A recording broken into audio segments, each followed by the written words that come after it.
এই টেকনোলজিটা প্রথম যখন অ্যাডাপ্ট করি আর কি, মানে প্রপোজ করি টু ফকির ফ্যাশন, মানে দেয়ার ওয়াজ ভেরি চ্যালেঞ্জেস, মানে আমি ফেস করেছি। মানে যেহেতু আমি এই টেকনোলজি নিয়ে প্রথম কাজ করি এবং আমি যখন প্রপোজ করি, আর সেখানে অনেকগুলো চ্যালেঞ্জেস ছিল ইন আ সেন্স যে সেখানে cost optimisation, ROI type, TCO calculation ছিল। মানে আমি যে ডিজেল জেনারেটরের পরিবর্তে এই টেকনোলজিটা যে ওখানে অ্যাডাপ্ট করবো, যে তার পেছনে অনেকগুলো এরকম চ্যালেঞ্জ ছিল। যে চ্যালেঞ্জের মুখোমুখি হচ্ছে প্রথম আমি ফিনান্স থেকে আর কি। সেখানে উজ্জ্বল ভাইরা এই চ্যালেঞ্জগুলো আমাদেরকে ধরিয়েছেন যে আমরা যে একটা ব্যাটারি এনার্জি স্টোরেজ সিস্টেম, মানে 1 মেগাওয়াট, মানে 40 ফিট ডিজাইনের যেটা, ওখানে যে বসাবো আমার বেনিফিটটা কি, মানে সাস্টেনেবিলিটি একটা পার্ট আছেই, তারপর মানে ইকোনমিক বেনিফিটটা কি, সেইগুলো নিয়ে আমাদেরকে কাজ করতে হয়েছে প্রথমে। এর পেছনে আমাকে অনেকগুলো ফ্যাক্টর নিয়ে কাজ করতে হয়েছে যে আমি যখন ইম্পোর্ট করব, ইম্পোর্টের ক্ষেত্রে আমার ব্যাটারির কাস্টম ডিউটি কত দিতে হবে, কিংবা 40 ফিট ডিজাইনের যে কন্টেনার আসবে তার ডিউটি দিতে হবে কিনা, তারপরে পিছিয়ে যেটা থাকবে ওর ভিতরে ডিজাইন করা তার ডিউটি দিতে হবে কিনা।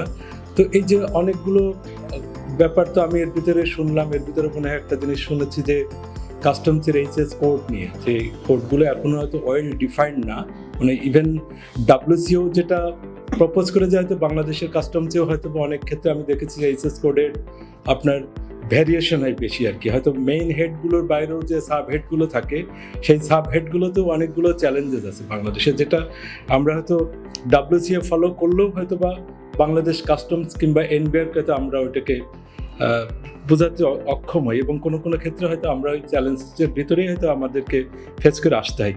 তো এখানেও আমরা চিন্তা করেছিলাম কস্ট অপটিমাইজেশনের কথা যেটা আসছে, সেটা হচ্ছে যে আমরা প্রথমে চিন্তাই করেছিলাম যে রিনিউয়েবল এনার্জির ক্ষেত্রে, যেমন আমার এখানে মাসুদ ভাই আছেন ওমেরা থেকে, ওনারা যেমন রিনিউয়েবল এনার্জি সোলার নিয়ে কাজ করেন, তো আমরাও এরকমই একটা চিন্তা করেছিলাম যে এটা একটা রিনিউয়েবল এনার্জি সাস্টেনেবিলিটির একটা পার্ট, এবং যেটা লিথিয়াম ফসফেট আয়রন দিয়ে যে টেকনোলজিটা অ্যাডপ্ট করে, সেখানেও 1 মেগাওয়াট কিংবা 2 মেগাওয়াট, এইভাবে আমরা আপ টু 20 মেগাওয়াটের সিস্টেম ডেভেলপ করতে পারবো আর কি একটা ফ্যাক্টরিতে, মানে যতটুকু লাগবে আর কি। তো সেখানে আমরা ইন ফিউচারে এরকমও করেছি যে অনেক ক্ষেত্রে আমি battery energy storage system deploy করলাম, করার পর হচ্ছে আমার ওখানে কিছু প্রবলেম হচ্ছে, টেকনোলজি প্রবলেম, সেটা হচ্ছে অটোমেশনের একটা ব্যাপার থাকছে, অটো সুইচিংয়ের ব্যাপার থাকছে।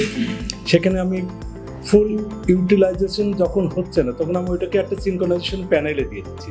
তো সিনক্রোনাইজেশনের প্যানেলে যখন টেকনোলজিটা দিচ্ছি, তখন আমার পাওয়ার এনার্জিটাকে আমি ইচ্ছা মতো ইউজ করতে পারছি আর কি। সিনক্রোনাইজেশন হয়তো আমি চিন্তা করলাম আমি 1 মেগাওয়াটের একটা PSS ডিপ্লয় করলাম, আমার ফ্যাক্টরি নিডস অনুযায়ী হয়তো আমি চিন্তা করছি যে আমি 400 কিলোওয়াট লোড দিয়ে আমি এটা চালাবো, কিংবা 700 কিলোওয়াট লোড দিয়ে, মানে এই মেকানিজমটাও আমরা ডিপ্লয় করেছি। মানে আমি বলবো যে ইন্ডাস্ট্রির ক্ষেত্রে, মানে গার্মেন্টস ইন্ডাস্ট্রির ক্ষেত্রে একটা সাস্টেনেবিলিটির ক্ষেত্রেও যদি বলি, তো এটা একটা রেগুলেশনই বলবো যে আমি হয়তো প্রথম বাংলাদেশে একটা এই টেকনোলজি ডিপ্লয় করতে পেরেছি আর কি। এখন পর্যন্ত আলহামদুলিল্লাহ মোর দ্যান 6 or 8 মান্থস এটা এখন টেকনোলজি চলছে আর কি, মানে ফকির ফ্যাশনে। ইন ফিউচারে আমার এরকম কিছু প্ল্যান আছে, এখন আরও হাই ডেন্সিটির হয়তো বা টেকনোলজি আসছে। ব্যাটারি এখন এতদিন হয়তো আমি 40 ফিট কন্টেনার দিয়েছি 1 মেগাওয়াট, ফিউচারে হয়তো 20 ফিট কন্টেনার হয়তো আমি এই সেম মেগাওয়াটের হয়তো বা টেকনোলজি ডিপ্লয় করতে পারবো। আর এর সাথে রিনিউয়েবল এনার্জির আপনার যে সোলার আছে, সোলারের সাথে হয়তো আমি এটাকে ইন ফিউচার হয়তো স্টোরেজ সিস্টেম হিসাবে হয়তো আমি এটাকে ইনবিল্ড করতে পারবো, মানে কম একটা হাইব্রিড একটা সলিউশন আর কি, যেখানে হয়তো আমি ওমেরার সাথেও মাঝে মধ্যে কাজ করছি, এটা মাসুদের সাথে আমার কথা হয়।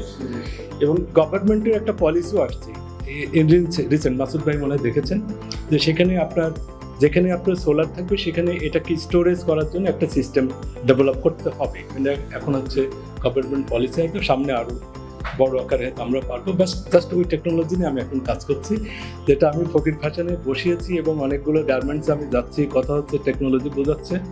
বাট আমি বলবো যে এটা একটা নিউ টেকনোলজি, বাট আমাদের সবাই একটু মাথায় রাখতে হবে, যদি সাস্টেনেবিলিটি চিন্তা করি, তাহলে হয়তো এই টেকনোলজির দিকে হয়তো আমাদের ফিউচারকে একটু এগিয়ে নিতে হবে এবং এটাকে কনসিডারেশনে নিয়ে আসতে হবে, avoiding fossil fuel and others, carbon emission and something like that. Thank you.